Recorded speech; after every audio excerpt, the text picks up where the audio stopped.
Hi, I'm Jake. I make RPG supplements and videos about Pathfinder 2, or PF2. I love PF2, and kitty tails, they're everywhere. I'm gonna go over a couple of things that I already mentioned briefly in the overview that was the Gunslinger, but this is the Gunslinger video, so I'm gonna repeat them here. So I think the most important thing for the Gunslinger that changed, because it really touches on the theme of the Gunslinger. Previously, the Gunslinger had an ability called Singular Expertise, that meant that you're better with guns than you are with other weapons, and so you're kind of crappier with other weapons. The new replacement for that, Slinger's Precision, doesn't have the penalties. So what it did say was, you have particular expertise with guns and crossbows that grants you greater proficiency with them and the ability to deal more damage. You gain a +1 circumstance bonus to damage rolls with firearms and crossbows. This intense focus on firearms and crossbows prevents you from reaching the same heights with other weapons. Your proficiency with unarmed attacks and with weapons other than firearms and crossbows can't be higher than trained, even if you gain an ability that would increase your proficiency in one or more other weapons to match your highest weapon proficiency, such as the weapon expertise feats many ancestries have. If you have Gunslinger Weapon Mastery, the limit is Expert, and if you have Gunslinging Legend, the limit is Master. That limit just doesn't exist. That's not in the new version of the Singular Expertise, which is Slinger's Precision. Slinger's Precision! You deal an extra +2 precision damage with strikes made using non-repeating crossbows, and you deal an extra 1d4 precision damage on strikes using non-repeating firearms. So it's already better damage. If you have Gunslinging Legend, you instead deal +3 additional precision damage with strikes using non-repeating crossbows and an additional 1d6 precision damage with strikes using non-repeating firearms. If you are using a combination weapon, this matters, whose ranged form is a firearm or crossbow, you use your proficiency with firearms and crossbows for attacks made with the melee configuration of that weapon. So, Gunslingers are finally good with combination weapons, and they do more damage with their guns, and they're not like barred from being better with a knife. It's kind of silly before, but you know what? Some of the Gunslingers shit is silly anyway, but no, this is much better. I'm glad this was changed. Gunslinger Ways. If you don't give a crap about this and you want to go right to the feats that have changed, go to this time. So Gunslinger Ways. The Way of the Drifter had a change in reloading strike by adding the line, this reload does not trigger reactions. Kind of essential. I'm glad it's there. Way of the Sniper had a couple minor changes. The initial deed, 1 shot, 1 kill, says your first successful strike with that weapon during this encounter deals an extra 1d6 precision damage instead of on the first turn. That's cool. It's just a little bit more open. It's more relaxed. It's more relaxed. It's nice not stressing about having to fit everything into a certain time frame. The Advanced Deed, level 9, Vital Shot. It's supposed to say off guard. It says flat-footed. That's what's highlighted. Don't shoot me. I'm picky as shit. Greater Deed, 15th level, Ghost Shot. It includes the proviso for being able to use a silencer. So it says, if you were undetected or unnoticed by any creatures, you're now hidden from them instead, or undetected if the shot was made with a silencer. Cool, makes sense. You're a sniper, ghost shot, silencer should work for you. It does. Way of the Vanguard had a change... Hold on a second. Okay. Way of the Vanguard had a change in the Slinger's Reload Clear a Path.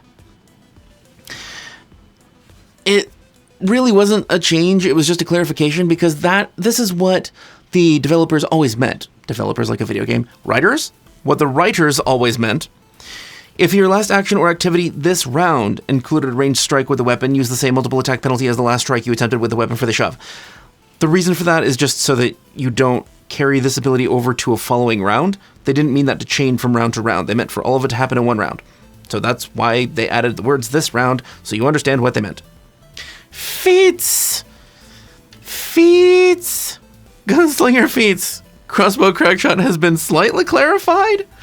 So, near the end of the entry for Crossbow Crackshot, it said, if your crossbow has the Backstabber trait and you are attacking an off-guard target, Backstabber deals 2 additional precision damage per weapon damage die instead of its normal effects.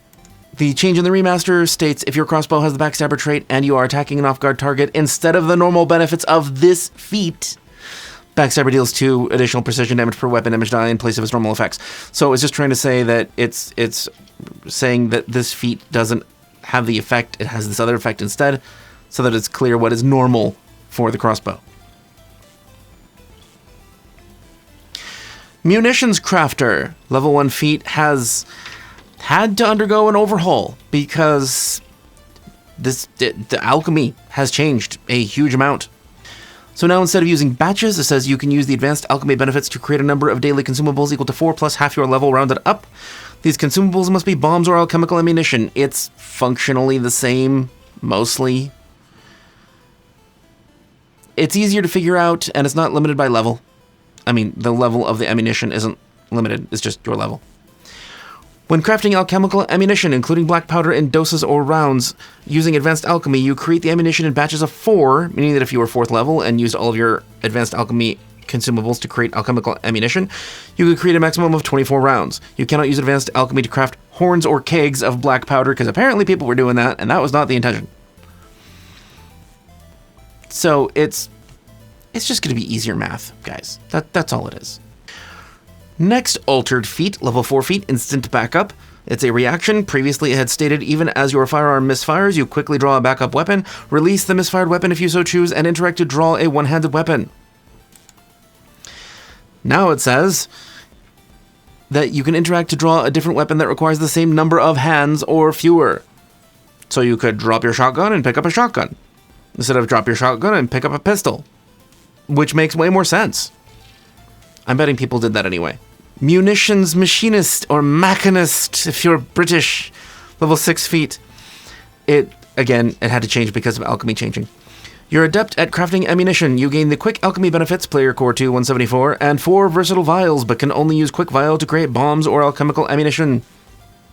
Cool, great, makes sense. I really like that a gunslinger can use bombs. It just feels right to me. Like, the Wild West should have dynamite and 6 shooters. It just should.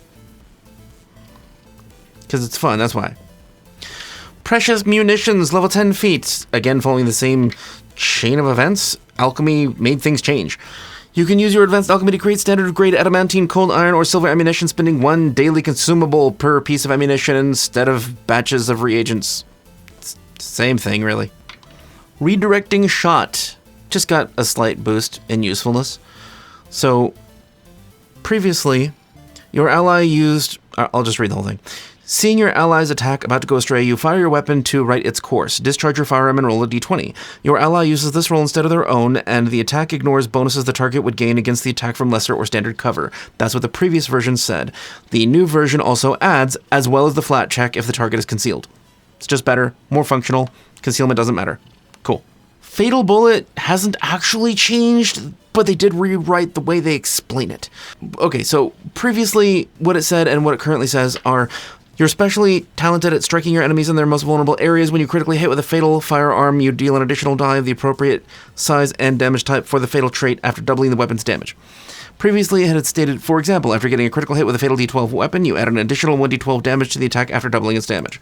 Now it says, for example, after getting a critical hit with a fatal d12 weapon, you add a total of 2d12 additional damage to the attack after doubling its damage. It's the same thing.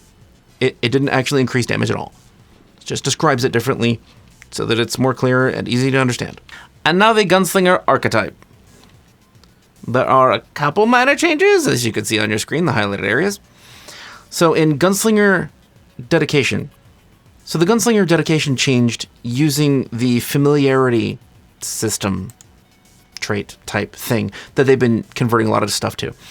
So now instead of saying you become trained in simple and martial crossbows and simple and martial firearms, it says you have familiarity with martial crossbows and firearms, treating them as simple weapons for the purposes of proficiency. You gain access to uncommon martial and simple crossbows and firearms that do not have an ancestry trait. Everything else is the same. Cool. That's an upgrade. And instead of the 12th level multi-class archetype feat, Firearm Expert, which made you an expert with your chosen weapons, it now is Advanced Firearm Familiarity, also 12th level. You have familiarity with advanced firearms, treating them as martial weapons for the purposes of proficiency. You gain access to all uncommon firearms. It's just more smooth and a streamlined way of saying that you get better at the thing you're trying to get better at. I view it as an upgrade. It is an upgrade. And those are all the Gunslinger changes. The Gunslinger base, ways, and feats. And kitties. And now that we've finished Gunslinger, I want to go over a couple of things on Inventor that I accidentally skipped in a previous video. So I skipped, I just missed a couple of things on the Inventor. One, for the weapon innovation, if you want, it's highlighted on your screen. So if you want, instead of choosing a level 0 simpler martial weapon to which you have access and gaining a free innovation at level 1, you can instead use the statistics of a level 0 advanced weapon of your choice. You treat this as a martial weapon for the purposes of proficiency, but you do not gain an initial weapon modification. That's all. It's cool. It's a good option. I shouldn't have missed it. One other thing I skipped on the Inventor, is the last line to dual form weapon. It matters.